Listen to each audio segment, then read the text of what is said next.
done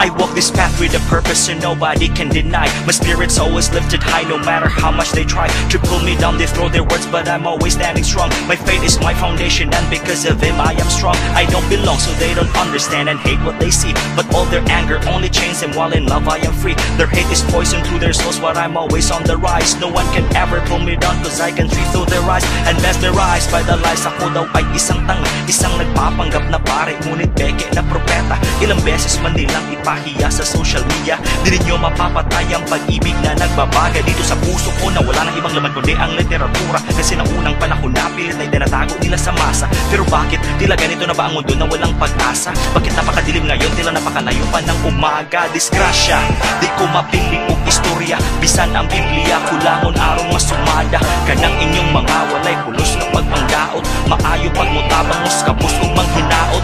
Ako nga inyong abrihan ng inyong mga kasing-kasing, ayaw na ninyong sugnuri ang nasugdan ng haling.